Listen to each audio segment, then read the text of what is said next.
Hey, what's going on? I am Mychal Fabella for Pastrami Nation, and this is my review on Bloodshot Salvation, the first of 4 installments in the new arc for Bloodshot. And if you've never heard of this character, or you're just getting into the Bloodshot character or Valiant comics in general, this is a great entry for you. Now, I have no history of Bloodshot whatsoever. All I know is that Jason David Frank is going to be playing him on YouTube, and I know that he looks all white, red eyes, he's got a red circle on his chest, and I literally have no idea why. So you're asking, why am I doing the review? I'm very interested in these characters. As a matter of fact, for my local comic book shop, they got me into Valiant. So a lot of these characters are brand new for me. And if you're wondering, will this book be a book that you can just jump into and understand a little bit of the character and not be completely lost? And I'm telling you from firsthand experience that this is a comic where you can jump right in knowing no history whatsoever of the character. Let's start with the review. The book was written by Jeff Lemire, and this book is incredible. Of course, the artwork, Valiant is second to none. These guys know how to put out a book. The physical copies are great. I read it on digital, and I will be getting my physical copy, and hopefully after this review, you will be encouraged to go do so if you haven't already.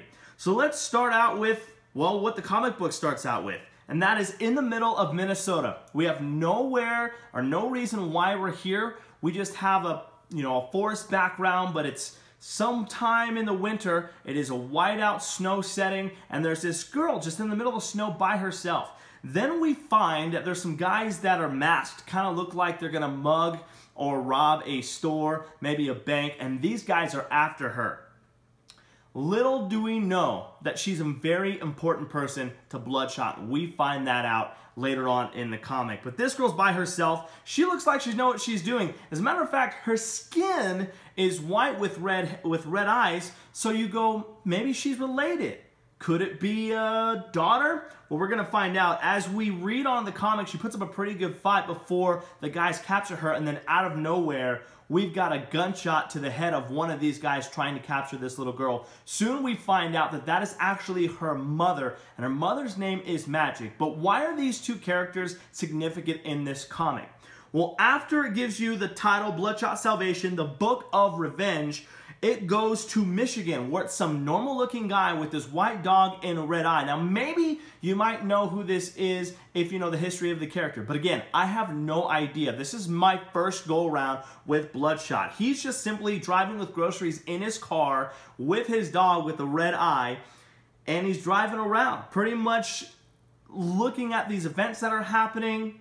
There's been some racial events that unfortunately are happening in this comic, and then he gets home, tells a story that he's actually Bloodshot. Now he looks like a normal human being, doesn't look white, doesn't have the red eyes, he's a Caucasian male, brown hair. He gets home, and he pretty much says that the organization who made him, which was Project Rising Spirit, the paramilitary organization that made him, was actually exposed in previous comics. Now, Valiant does a great job of getting you into the new arc without taking too much page time, getting you caught up with what you need to know about the character so you are on par with what this comic book is trying to do with its story. It moves on to say that he's been a normal guy for the past few months. He fell in love with a woman. Her name was Magic. And the day that he felt Bloodshot really died for him was when his daughter was born. So we find out that this normal-looking male is actually Bloodshot.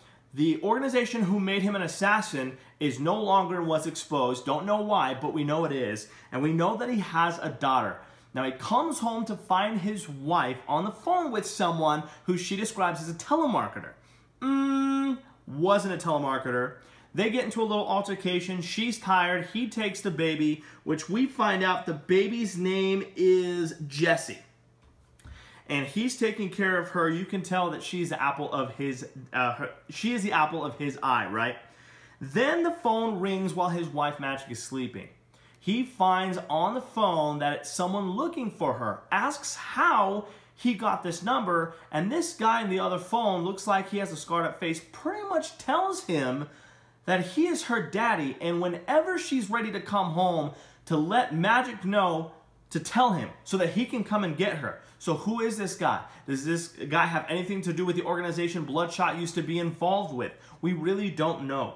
Then it goes and pans to a scene where it looks like a guy is feeding this cow on a farm, but this cow seems to be struggling. He was a runt of the litter, and he doesn't look like he's going to survive. Pretty much this guy gets approached by people in suits who hand him a gun. He shoots the cow and says, "It is time to begin the next step in our project." We don't know what that is. We don't know what's going on here. All we know is these guys in suits look sketchy. This guy, I think, is the guy on the other side of the phone when talking to Bloodshot. Now, Bloodshot, at the moment, as a normal human being, is going by the name Ray. That's who he's going as. That's who he's trying to be, so he forgets who Bloodshot is.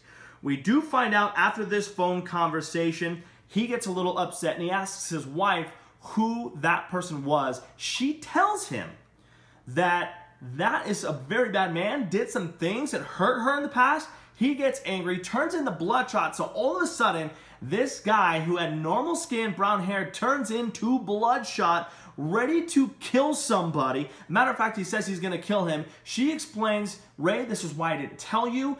Jessie needs you not to be Bloodshot. She needs you to be her dad." He calms down a little bit. Then it fast forwards to the mom and the daughter back in Minnesota, where we picked up at the beginning of the comic. They're in the truck. She asks why Daddy isn't here anymore. The mom pretty much says, Magic pretty much says that Bloodshot is dead. Says Daddy's dead. He opened up a can of worms. So you think, did the guy on the phone go after him? Did Bloodshot go after the guy on the phone? We still don't know. And this is why this comic was such a great first issue. It was a cliffhanger. At the end of this comic, they're driving in the truck during that conversation. It gets blown up out of nowhere in the middle of what looks like the street we saw at the beginning of the comic book, where Ray was just driving around with his dog. And there is a character who kind of looks like Bloodshot, but is a little darker gray. And the words inside the bubble, here's what it says: "Uncle Rampage has come to take you home. I've been looking for you." And that's where the comic ends. It says, "To be continued." So for a first issue, spoiler alert, this was a fantastic comic. If you're just getting into the Bloodshot series, perfect place. This is where I'm starting, and I'm sure I'll go and read up on Bloodshot's heritage and what's happened to him in the past soon here. But for just cold reading this issue for the first time, another great job by Valiant by bringing new readers in, or readers that already know the history of the character that they're presenting to you in this comic book. And they're giving you a quick history, not taking up a lot of page, but moving the story along. In this case, it did that with flashbacks, and then it moved forward. So it starts in the future, goes in the middle of the comic, flashes back to who Bloodshot was, who he was trying to be, why maybe their truck got blown up, and then it ends with some guy saying, "Your uncle is here to take you back." So what does this all mean? We don't know, but it makes me want to be first in line to buy this issue of the next Bloodshot Salvation comic book. Let us know in the comments what you think. Visit PastramiNation.com always for movie reviews, reviews on cons, and for written reviews, audio reviews, video reviews, and don't forget the Pastrami Nation podcast that is here bi-weekly. I am Mychal Fabella. That was my spoiler review of Bloodshot Salvation. I hope if you didn't go buy it yet, you go get it. And if you enjoyed it, tell me in the comment section below what you thought about it. Thanks, guys.